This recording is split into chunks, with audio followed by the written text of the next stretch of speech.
Hello, I'm Brett Gilliland, host of the Circuit of Success podcast, and here's what's coming up on the show. I think that our culture today prides and grandizes, the person who basically does it all, that works 24 hours a day, that doesn't sleep, they're mentally headstrong, they go over and above, it's that, mental toughness. To me, society really kind of grandizes that. But I think that also comes with a lot of, there's a lot of downsides as well. Welcome to the Circuit of Success. I'm your host, Brett Gilliland. Today, I've got Holly Baxter with me. Holly, how you doing? I am doing fantastic. Thank you for asking. Awesome. And you are in beautiful Tampa, Florida. Mm-hmm. Yes, it has actually just gotten a little bit cool here. And when I say cool, it's still in the 60s, but everyone's got 15 layers on. You know how the Florida is. Oh, yeah. That's funny. Yeah, it was 25 degrees when I woke up this morning here. So I'm not feeling bad for anybody down in Tampa, Florida at 60 degrees, I wouldn't either. Yeah.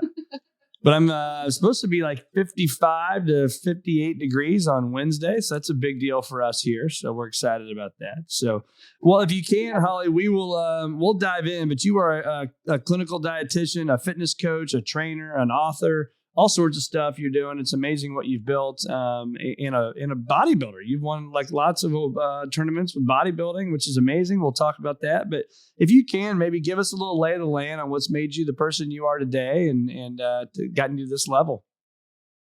Yeah, so I guess that my role right now is somebody that's in the nutrition, exercise, science space. So I would call myself a nutrition or an exercise educator. So my day-to-day role is extremely diverse. There's a lot of things that are going on. Oh my gosh, my phone is just blowing up. It's meant to be on top. Let me start that again.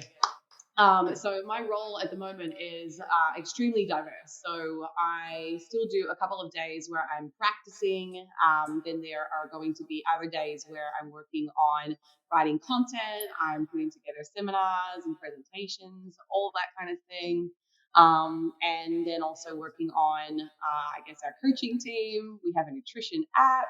We've got a whole host of things going on. So That's amazing. I guess the way that I got there is quite interesting, actually. So I grew up in Tasmania, Australia. So it's a pretty small town, and I would say small mindset. And I think, from a really young age, actually, I just never felt like I fit in there. And, everyone was kind of stay on the safe side, don't stand out, you don't want to draw attention to yourself. You just want to blend in. You want to fit in with the norm, fit in with the status quo. And I remember kind of thinking but that's not me. That's my authentic self is so different to the mindset of all the people that are around me. And I think I knew then that I wouldn't be in Tasmania, at least. So at the first opportunity I got, I jumped at getting the acceptance into Deakin University, which was an hour and a half flight, but you go over water, so there's separation from me and my family at this point. So I took the academic route. I went into an undergraduate of food science and nutrition. So I did my BS in food science and nutrition. And then I got done with that and was I still need to learn a lot more. Went back and got my master's in dietetics. And that kind of exposed me to a lot of athletes and, elite fitness professionals. So how I got into bodybuilding was actually through the work that I was doing with clients. So, I was coaching them and helping with their nutrition and putting together their training. And then, someone said to me, hey, have you considered competing yourself? You're pretty athletic. I know you used to do athletics and you grew up very sporty. Why not do it? So I set my sights on that. I knew that the World Championships that particular year was going to be held in Dubai. So I'd always wanted to travel to Dubai. So that was actually my motivator. It was very extrinsic. Wow. There was something internal about bodybuilding that I really resonated with at the time.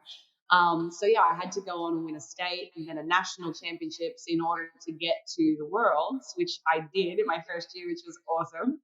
And then I went and won the world championships in Dubai. So I've kind of stuck at it since then. However, I will say it wasn't a pretty journey. It was not a glamorous one. I think behind the scenes, there was a lot of like deep rooted insecurity, a lot of internal struggle. I actually suffered from an eating disorder for about 15 years. Wow. And that was, I guess, related to some of my upbringing, the way that, I was raised, and then some unfortunate, traumatic experiences that I had as a young teenager. So, there's been the glamorous side that I think a lot of people saw for many years. I appeared to be this extremely successful, athlete. I've got, Yeah. my own business. On the surface, it looked all cool, but I like underneath there was like a very hurt, very broken young woman, and it actually took me about 15 years to really like step into my shoes and start working and healing through some of that trauma. And I think the work that I do now in the online space is very much female focused. I really enjoy and I connect with women, and a lot of it is to do with body positivity. It's to do with changing your mindset, working on your dysfunctional beliefs, dysfunctional thoughts, Yeah. and how that impacts your day-to-day behavior, and how that impacts your habits and who you are as a person. So yeah, there's a lot of diet and exercise information that I can give because of my experience. But then there's also a lot of like psychology that I bring to the table, because you can't separate those things. Like No. we are interconnected in a complex way with so many different things, that you can't ignore like the environmental influence that has on our food choices and our day to day. You can't ignore the social influences, the emotional influence. So it's I really enjoy working with people and looking at them as a whole, and then kind of getting to the root problems, that their limiting beliefs, and then helping them to succeed. And it's not just in their fitness. I really enjoy empowering people to achieve their best sense of self, and whether that's in their business, in their relationships, in their family life, finances. I'm always looking to like, how can we help change your mindset so that you can succeed? I love that. I love that. So how do you get out of the 15 years of this trauma, as you called it? I mean, how did you what was the awareness for you to say, you know what, I got to make a change and I got to step out of that and get out of my comfort zone? Yeah, again, I'm going to say it's not a pretty story. I actually was like clinically depressed. I was at rock bottom. I had many suicidal thoughts. So this was only 5 years ago. Hmm. And I think, I'd been there as a teenager. I had actually, again, very like traumatic. I had, attempted suicide when I was very young. So I'd always, kind of lived with these memories. And I think I'd gone through enough of my adulthood kind of masking, like, or detaching or distracting myself with, hobbies or, influence, or I would try to do things that would bring me up, that would make me feel better. But I never really tackled the root cause. And, I think by the time I got to my late 20s, I'd started to identify the behavior. And it was like, okay, this is a deep rooted problem within me that I need to fix. Yeah. So, I kind of had a bit of I don't want to say an epiphany, but I definitely had a come to Jesus moment, and was like, you have a choice to make a change right now. You can either choose to be unhappy for the rest of your life, and you're going to let all of these, historical events clout your potential and who you are born and put on this earth to be, or you can go and do something about it. And from that day on, I have had therapy, like mental health counseling myself, pretty consistently. I'd say for 3.5, 4 years now. I've probably missed like 5 sessions in a year, and it's every week. And, now it's not really getting myself out of that slump. It's about preventative. I'm doing things that are proactively keeping me in this really positive state of mind. So lots of therapy, lots of reading, and obviously my science background. Yeah. I'm reading all the papers. I'm going to all the Right. journals, like what works. how can I better myself? Yeah. So it had to come from within. Yeah. Yeah. I think, that's amazing. So one, I appreciate you sharing. Again, I always talk about transparency and vulnerability. And I think you've obviously been very transparent and very vulnerable here already in the first few minutes. And so I appreciate that. But what do you continually do now? And I'm a guy that's always dealt with anxiety. And so I don't know if I can ever just say it's gone. Like, right. It's put in a box, taped up, put on a shelf. It'll never come back. I would assume maybe you would agree with that. Is what will you continue to do? Is it the therapy? Is it stuff like that you will continue to do throughout probably life? Yeah, absolutely. I would encourage anybody to get a therapist. It's just so nice to have somebody with a non-biased, view that can look at your lifestyle. They can look at your, your troubles or your wins without any kind of judgment, or they're not looking at it from a like emotional standpoint. Yeah. So I would definitely continue to seek professional help. And that's even as somebody that feels like very confident in knowing how to do things. It's just nice Right. to have that accountability. And, everybody needs to be checked at some point. I think we can all divot and deviate off our path. So, we've got to kind of correct that every now and then. And I think that's exactly what the role of, a good therapist can Yeah. do. But I think also, I've really made a conscious, very intentional effort to surround myself with positive influences. I've made a very conscious decision to let go of friends in my life that were limiting me, that were holding me back, or that didn't support me. So, I think I know the person that I want to be. So I've kind of written it down. I do a lot of journaling and a lot of like deep thought process to whom do I want to be? What does she look like? How does she carry herself? How does she act around, her kids? How does she act around her friends? And, I really strive to do that on a daily basis. There's not a day that goes by where I'm not looking at some kind of positive affirmation. I'm not reading another chapter of a book that I'm interested in, and it's usually all mental health, Yeah. neuroplasticity of the brain, or, breaking bad habits, or, letting go of, I guess, your fear mindset, or you name it. So I really try to be intentional with putting those thoughts in my mind and keeping the people that are a good influence in my life very close. Yeah. So I don't yeah, think people spend enough time, in my opinion, in what I call strategic think time, or what you probably call your journal time. I yeah, don't you agree? Like, I don't think people spend enough time doing that. And I know for me over the last 20 years, that's what's helped me. Well, really, I guess since July of 2005, when I started writing down in my black journal I carry with me everywhere I go. That was a game changer for me, right? And it continues to be a game changer for me. But I just don't think people spend enough time thinking about their own lives and where they want to go. yeah, absolutely. I think so many people live in what I will call like their default state. It's like they're living on autopilot. And I'd say most people, or many people, have at some point in their life probably experienced something unpleasant, something extremely difficult, whether we want to call it trauma, or they've just had a bad experience. Those things, they impact us at a very deep level, and they shape the way that we react, to new stimulus. Like you can carry a historical view or perception of like a relationship that you might have been in, and maybe somebody said a certain thing to you, and that made you feel really insecure, or it made you feel upset or unheard, or whatever it was. But and that experience stays with you. So when we're experiencing those types of comments in our new life, new relationships, it's really difficult to like let go of those Yeah. past I guess narratives that we create for ourselves, and like truly be receptive and like aware of how that's actually being portrayed now.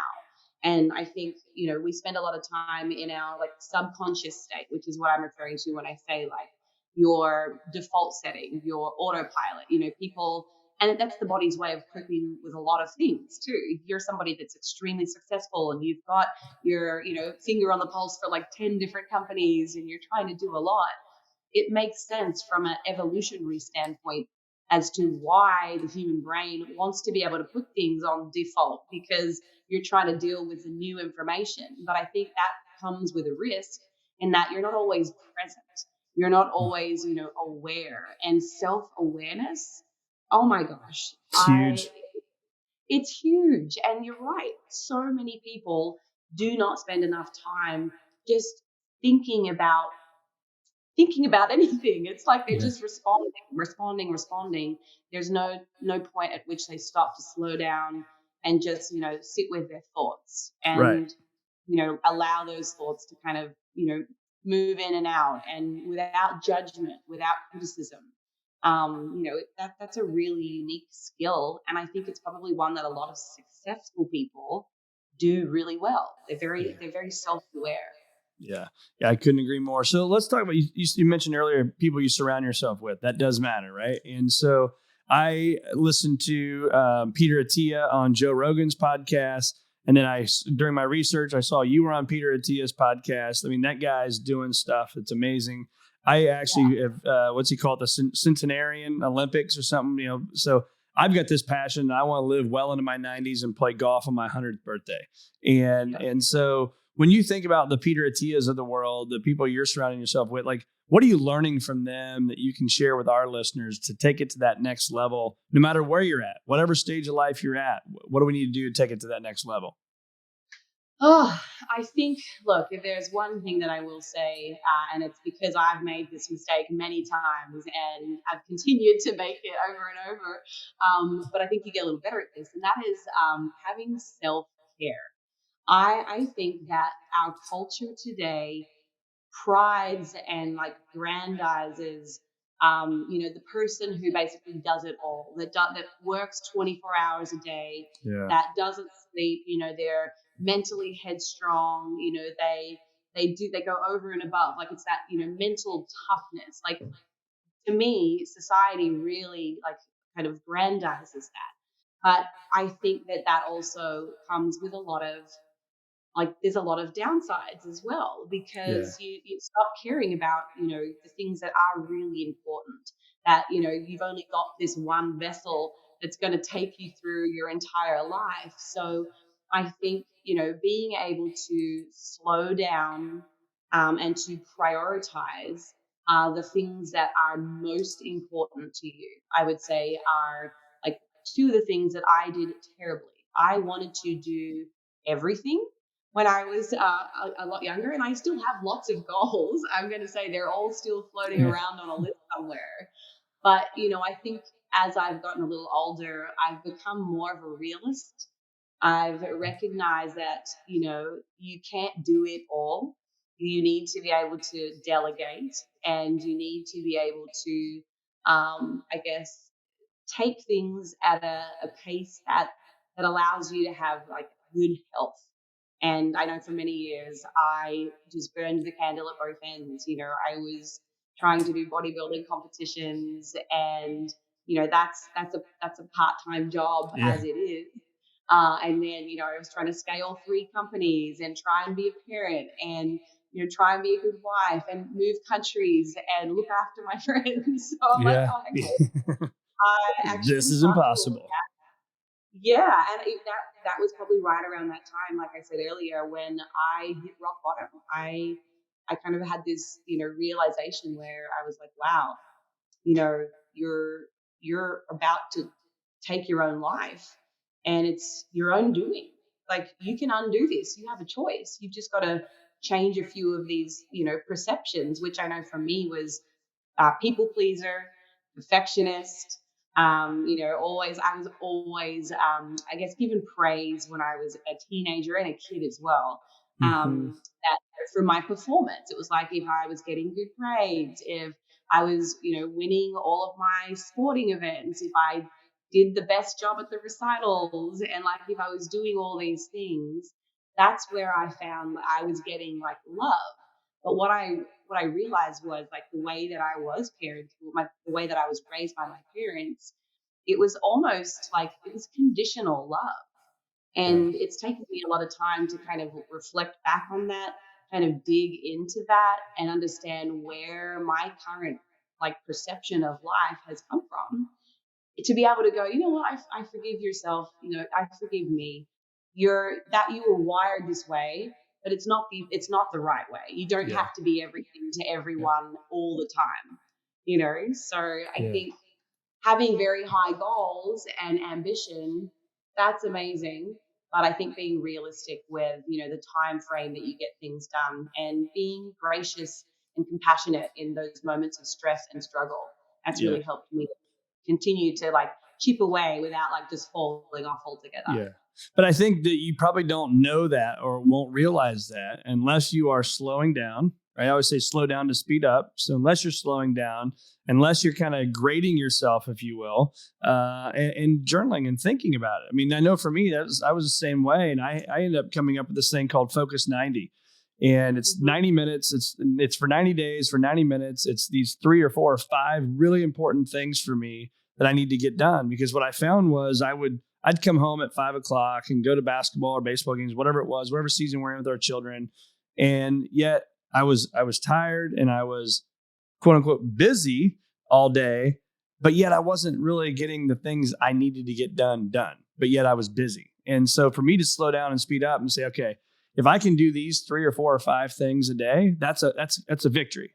And then if I can do them in the first 90 minutes, I've won the morning. And I know if I win the morning, I will win the day. Right. So when you hear me say that, for you, what's your quote unquote focus 90? Like I have mine. What are your no miss items that helps you win the day?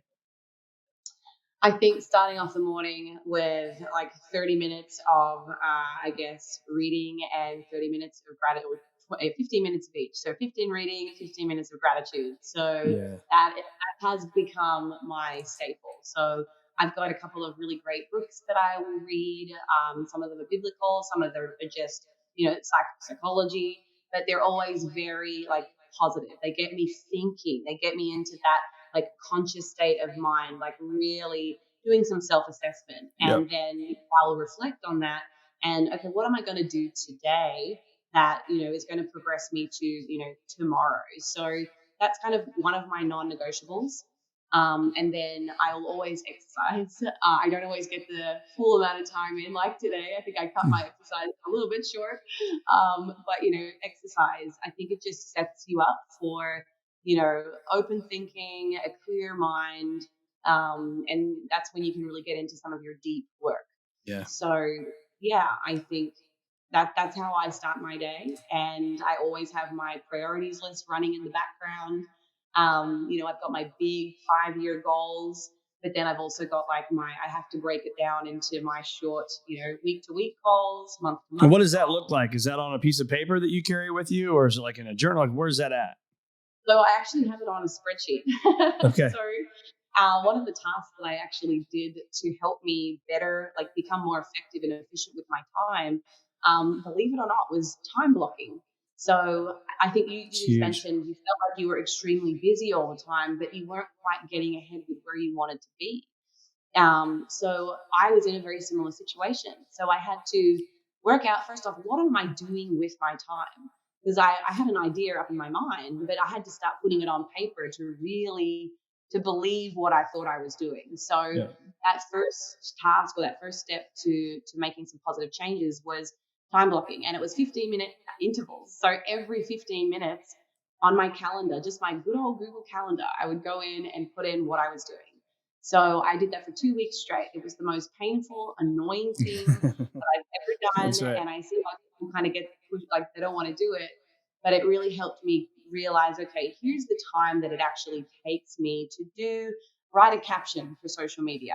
Oh, you know what? I'm actually missing out the fact that I've got to go and spend an hour researching and reading 3 different, studies, or then I find a meta-analyses and okay, this is actually study, and then I have to write it. So I was not being realistic with the time that it would take me for certain tasks. And then I also had to decide, okay, out of all the things that I'm doing, and we calculated it all up, I think I had a column for what I do in a day, what I do in a week, and then quarterly, and then annually.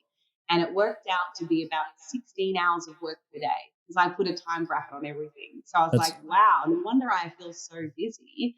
So what here is not important and what can I delegate?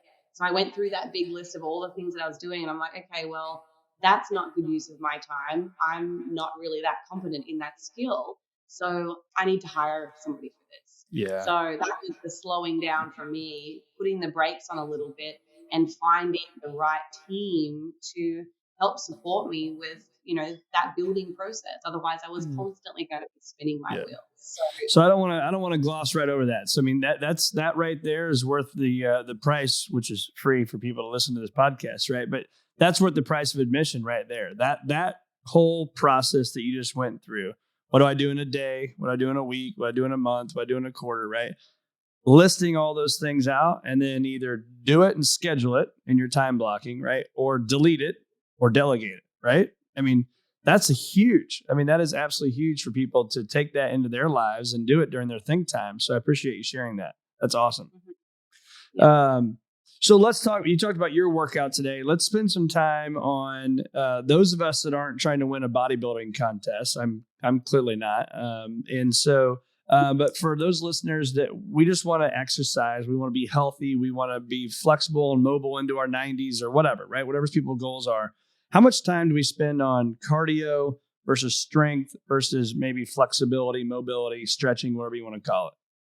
Yeah, look, I think all of those are extremely important. I don't think that you would want to completely not do any of those. They're great, but it probably depends on what your goals are. I think for most of us, and I'm probably generalizing a little bit here, but I'll go with the stereotype human, which is usually want to lose a little bit of body fat, and that might be for health reasons. We're trying to improve some of your blood biomarkers, or it might be to, I guess, for the aesthetic. Everybody wants to look a little bit better, a little bit leaner, and I either of those is perfectly good reasons to exercise. So my old mindset prior to learning what I know now is that, I really enjoyed cardio. So I was like, well, I just need to do a lot more of that in order to get to this physique that I really like. And I recall in my early 20s, there was a period where I was probably exercising 6 days a week. I was taking boot camps and participating in them. And then I was also doing my own training. And I can guess it was probably about 15 hours of cardio a week. That was high intensity cardio. And I did a significantly lower amount of resistance training. I think when I was doing track athletics, we did once every other week, we'd go in and do 30 minutes in the weights room. And it was, explosive kind of, leg pressing for power. It was interesting. So, I was doing all this work and I was also trying to restrict my calories. I was very, had a lot of rules, forbidden foods, restrictions. Again, this is back when I was really struggling with my eating disorder. So, I was doing all this work and I just couldn't get to where I wanted to go. It made no sense to me at the time. So, the more I started following, some of the evidence-based researchers, and this is post like me having my degree. So there's a lot of So you know what you're talking about. So I already had 6 years of college education under my belt at this point. But there just wasn't a whole lot of that research integrated into what I did. So I guess I happened to stumble across some of the leaders in the nutrition and exercise science field, and they really opened my eyes to the benefits of resistance training. So what has happened over time, and I promise I'm getting to a point here. What happened over time was that I started to build lean body mass through that resistance training. I followed the evidence-based approaches, which enabled me to see some radical improvements in my lean body mass in a very short Can I interrupt real quick? I'm sorry. I hate interrupting. But when you say resistance training, can you define that just kind of so we're all on the same page? What does that mean to you? Yep. So lifting weights in a gym or any kind of load-bearing exercise that is going to challenge your muscles and lead to positive hypertrophy adaptations. Where anything that can build muscle, we need to have a certain amount of stimulus and resistance in order to do that. Yep. That's what I mean. So just hit in the gym. Yeah. So yeah, I guess when that started to happen, I also noticed that my daily calorie intake was also a little bit higher. I could actually eat more, food. And the reason for that is your lean body mass is one of the driving factors that will boost your basal metabolic rate, which is essentially your metabolism. So the more muscle you have, the more you get to eat. It's wonderful. So, I think for everybody that is wanting to, lose body fat, if you can do the work in acquiring more muscle, and that does take time. If we look at like natural, like drug-free athletes, like I'm a natural athlete, so the process is always a little bit slower than some of the people in the untested federations. Yeah. But it's the research shows for females, I'll speak specifically to. So it's about half of a kilogram per month is about the most lean body mass you can build when you're following, a evidence-based resistance training protocol. Now, there's going to be some variability there. Like that's taking, randomized control trials and meta-analyses and looking at the average muscle gain. I actually err on the higher side of that based on the time that I was putting into the gym. Like I really focused on it. So, you can do that math, 6 months, we're really looking at like 3 kilograms of lean body mass is the most that you could put on. So, and that would then make a significant increase to your calorie intake. So I think the benefits of resistance training beyond, the way that can positively impact like our longevity, I think, that to me was the biggest game changer of everything. And I slowly started to taper down the amount of cardio that I was doing and basically replaced all of that with resistance training. And then I found I had to only do half as much exercise in order to maintain my weight, because now I've got this more muscular physique that on a day-to-day basis, it requires a lot more energy to fuel and to operate. Yeah. So I didn't have to do as much training as I used to be able to maintain a better physique and one that I liked a lot more, that had shape and, was contributing positively to my long-term health. I like it. So I'm going to share this with you if I can. This is my workout here. I've got it written down to paper now because again, I'm a believer in that. And so for years, until like, a month ago, I didn't have all this written out. And so I would be the guy, I'd show up in my gym, I've one in my basement, and it's like, okay, I don't know what to do. I'll just make stuff up as I go. Right. And so what I've done is, and this is through lots of research, is so Monday, all resistant training, weight, right? Tuesdays, I'm actually doing that zone 5 training that Peter Attia talks about. So I'm basically running really fast for, a while, a 3-minute run, 1-minute sprint, 3-minute run, 1-minute sprint, so on and so forth. Repeat that for 30 minutes, a stretching and some meditation. Wednesday, back to some weights. Thursday, I do this thing. It's like a golf workout, for flexibility, mobility. Friday, either the Peloton or the Peloton tread for 30 minutes. And then the weekend is back to some weights. So when you hear that, where am I messing up or am I on point here? No, I think you've just described like a really balanced approach to your health and fitness. Like you've got your endurance in there. You've got, you're training your anaerobic system. You're training your aerobic system. You've got mobility, flexibility. You've got something in there that sounds like a hobby. Like you've got your golf stuff. That sounds great. Now, if you said to me, hey, Holly, I really would like to be a lot more muscular, for aesthetic, let's say it's for aesthetic reasons. Yeah. Then I would probably say to you, all right, well, how many hours in the day do you have to contribute to activity? And if you said to me, well, I haven't got any more, like this is the only amount of time that I can use to set aside for my exercise. And then I'd say to you, let's get rid of some of the cardio, because you don't need that if you want to be muscular.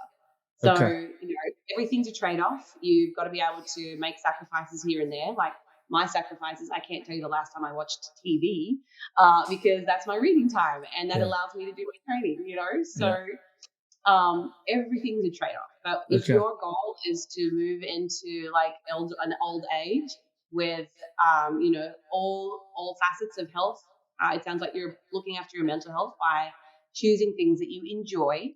You've got to do that. Otherwise, if you can't enjoy what you're doing, you're not going to stick to it. So, and then you're looking after your cardiovascular health by doing some of the running, absolutely. And that sounds really rough, by the way. Then you're looking after your joints and you're doing your flexibility, your mobility. Yeah. You've got a good balance there. All right. Perfect. Well, if anybody wants a copy of it, I can send it to them. Just send me an email or a text and I'll be happy to share it. Share it with us a little bit about, you've got an app and you've got workout programs and you've got books and all that kind of stuff. And so maybe share with us where people can find more about that if they want help with this. Yeah, absolutely. So I think one of the things that I really wanted to do when I moved to the US was make sure that we can cater to a wide range of people. So, and specifically when it comes to cost. So I offer personally one-on-one coaching, and I have a great team of, I guess, girls, females who also offer coaching for a range of different fields. Okay. But one-on-one, it's going to be pricey, right? So in addition to that, we also have a nutrition coaching app, which is called Carbon Diet Coach. So my husband and Say I, that again. and it's called Carbon. Carbon Diet Coach. Yeah. Okay. So this is an advanced nutrition coaching program. We wrote an algorithm that adapts to the individual. So we could have two people, let's say they're twins, they're exactly the same, but they've got slightly different lifestyles. They're within 12 weeks of that program. I can tell you now they would not be on the same nutrition targets or goals. The coach adapts to that individual. It makes adjustments based on the changes that we see for that person.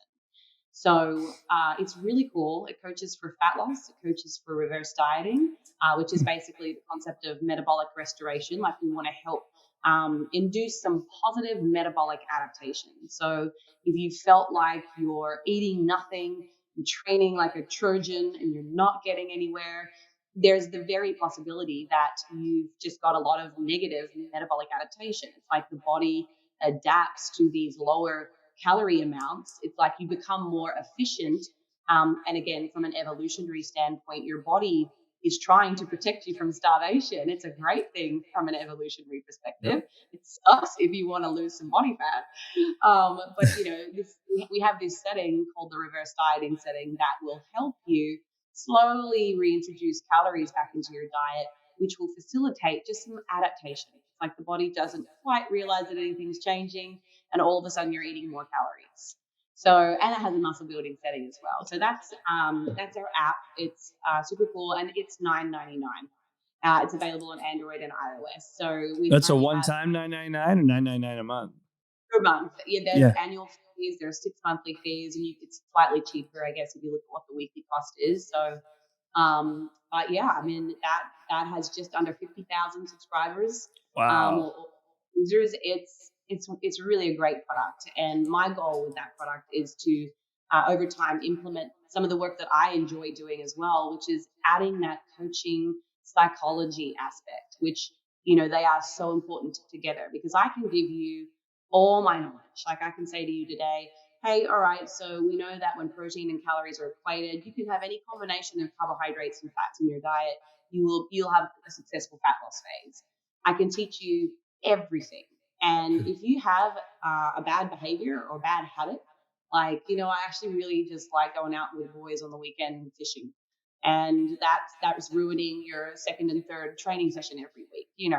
Like it doesn't, no amount of knowledge or experience is going to help you. Like you need to work on some of the fundamental like mindset changes. So I want to be able to integrate that into this app, which it's definitely on our radar. We just have to get some more dev support to do that. And then we have a really cool workout platform too. So you can go in and use our workout builder. There's over 60 or 70 programs, something of that nature. It's catered to beginners through to advanced professional athletes. Like I use these programs. And it's really flexible in that if you are working out from home, there's a program for you. If you're working out in the gym, there's a program for you. If you don't have access to 10 pieces of equipment, like people often will get a single program from a trainer and they're like, well, I don't have that. Now what do I do with this program that I've just spent money on? So we have a cool toggle feature where I've basically gone through and picked every single exercise that I can possibly think of that targets that same muscle group. And you can choose another exercise. So if you don't have a reverse hack squat in your gym, you're like, meh. You can go and choose from this list, and there's about 10 other exercises, 20 other exercises that you can choose. So that's a really cool program. That's amazing. And that's through the same app, or is that a different spot? That's a different company of mine. So okay. that's on our website. Okay. It's biolane.com. And that's part of our subscription-based service on our web-based platform. So Okay. yeah, we have a lot of cool stuff. So let's talk from a business side real quick. We've been talking about, the mindset. We've been talking about fitness and all those things. So from a business standpoint, what makes you different than all the other 1,000 people out there, or more than that probably, that have this app or this next great thing, to where now I think you said 50,000 people are on the platform monthly? That doesn't just happen, right? So give us some business 101 on what you think you focus on and how you build that. So I think we've kind of done things in reverse than how most businesses would approach things. So usually you take a product and you market it. You go, here's this amazing product. The Yep. product sells itself. So I think what we did was a little different. So we had myself and another influencer. So my husband, Dr. Lane Norton. So he and I basically marketed this product to our audience, and it was just so fortunate that both of us have a really loyal following on social media Yep. that that really helped to grow it. And then of course, once they're using it, and then they're talking and introducing it to their friends. So a lot of the referrals will then come from word of mouth, but that's because it's also then a great product. So we've got not Right. only two people that have really great reputation in the evidence-based community. I guess we're big personalities, and we've also got we walk the walk, we talk Yeah. the talk, we have the degrees. Like he's got the PhD. I've got the masters in dietetics, and both of us are competitive athletes. So Yep. he's a world champion powerlifter. I have done bodybuilding and powerlifting, for many years. So I think we do have Results. pardon? So the results matter. Yeah, like you're getting people that know what they're talking about because they're scientists, but they Yeah. also are like applying it practically Yeah. to their sport. So yeah, it took us 2 years to kind of build out this app, but it does a really great. It really does a great job. So That's awesome. So where do our listeners find more of Holly Baxter? look, I would say go and check me out on Instagram and YouTube. So on both platforms, my handle is Holly T Baxter. And you can get access to all of those things on my pages. You can find Carbon Diet Coach. You can find the Workout Builder. You can get access to me for what I'm coaching, or my team of coaches as well. That's awesome. Well, we will put all this in the show notes, Holly, and it's been awesome having you. I love talking everything we've talked about today. It's been great. Tons of notes, lots of takeaways for me, and I hope you have a great rest of the week and a good Thanksgiving. Yeah, you as well.